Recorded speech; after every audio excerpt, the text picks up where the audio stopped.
Hello everyone, welcome to আমি tales. আমাদের আজকের গল্প হচ্ছে জিপসিদের নিয়ে। আপনারা যদি রিসেন্ট কিছু আলোচিত সিরিজ দেখে থাকেন, যেরকম পিকি ব্লাইন্ডার্স, জিপসি শব্দটার সাথে আপনারা পরিচিত। ইউরোপের একটা গোষ্ঠী যাদেরকে হচ্ছে জিপসি নামে ডাকা হয়, যারা হচ্ছে অনেকটা নোমাডিক, অনেকটা হচ্ছে তারা হোমলেস বা এরকম একটা জনগোষ্ঠী, যাদের একটা আলাদা পরিচয় আছে, আলাদা চেহারার প্যাটার্ন আছে, আলাদা জাত বর্ণ গোত্র আছে। আপনি কি জানেন যে জিপসিরা আসলে কোথা থেকে আসছে? খুবই সারপ্রাইজিংলি জিপসিদের অরিজিন কিন্তু ইউরোপে না, যদিও তারা এখন ইউরোপে সেটেলড এবং পুরো ইউরোপে ছড়ানো, কিন্তু তাদের উৎপত্তি হচ্ছে উত্তর পশ্চিম ভারত থেকে, যেটা বর্তমানে রাজস্থান বা পাঞ্জাব অঞ্চল থেকে। ধারণা করা হয় যে হচ্ছে দশম থেকে 12 শতকের দিকে, যখন হচ্ছে ভারতীয় উপমহাদেশ অনেক যুদ্ধ দাঙ্গা সামাজিক অস্থিরতার মাঝখান দিয়ে যাচ্ছিল, তখন ওই গোষ্ঠীটা হচ্ছে পশ্চিমের দিকে যাত্রা শুরু করে। প্রথমে তারা যায় পারস্য থেকে তারা যায় মধ্যপ্রাচ্য থেকে আস্তে আস্তে তারা যায় হচ্ছে সেন্ট্রাল ইউরোপ এবং ইস্ট ইউরোপের দিকে। সেখান থেকে আস্তে আস্তে তারা পুরো ইউরোপে ছড়ায় পড়ে। এখনও যদি হচ্ছে আপনারা হচ্ছে ওদের ভাষাটা দেখেন, ওদের ভাষার সাথে হিন্দি বা পুরাতন সংস্কৃত ভাষার অনেক মিল পাওয়া যায়। ওদের ভাষার নাম বলা হয় রোমা ল্যাঙ্গুয়েজ। এই রোমা ল্যাঙ্গুয়েজের সাথে প্রাচীন সংস্কৃত ল্যাঙ্গুয়েজের অনেক বেশি মাত্রায় মিল আছে। এবং ওদের নাম কিভাবে জিপসি হয়েছে সেটা একটা ইন্টারেস্টিং বিষয়।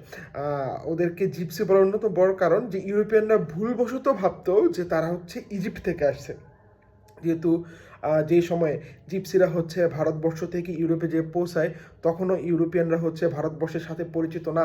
তারা তখনও ভারতবর্ষে আসার রাস্তা বের করতে পারে নাই, সমুদ্রের পথ বের করতে পারে নাই। সো তখন তারা ধরে নিয়েছিল যে এই টোন, এই কালার স্কিম তারা খুব সম্ভবত ইজিপ্ট থেকে আসছে।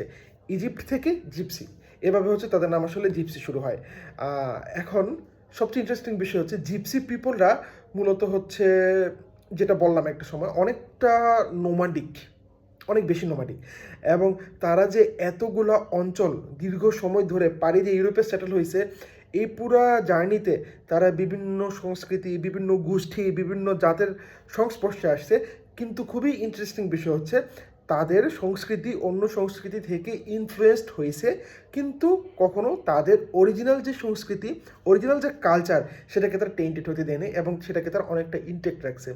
ইউরোপে হচ্ছে তারা হচ্ছে অন্যতম বড় একটা মাইনরিটি গ্রুপ, এবং হচ্ছে বিভিন্ন সময় তারা বিভিন্ন হচ্ছে ডিসক্রিমিনেশনের শিকার হয়েছে, এবং তাদের মেইন পেশা ছিল বেসিক্যালি হচ্ছে ভবিষ্যৎ দেখা, হাত দেখা, কার্পেট বিক্রি করা, কারুশিল্পের কাজ করা, এরকম বিভিন্ন টাইপের অর্জন। সো খুব ইন্টারেস্টিং, যাদেরকে আমরা জানি ইউরোপের একটা পার্ট। আমার সবসময় ইন্টারেস্ট ছিল যেটা কই থেকে আসছে জানার জন্য। রিসেন্ট যখন আমি পড়াশোনা করি, তখন আমি জেনে খুবই অবাক হয়েছি যে তাদের উৎপত্তি হচ্ছে ভারতবর্ষ। সো আজকে ভিডিওটা যদি ভালো লাগে, জিপসিদের সম্পর্কে আপনার নতুন কিছু জেনে থাকেন, I am glad. Thank you.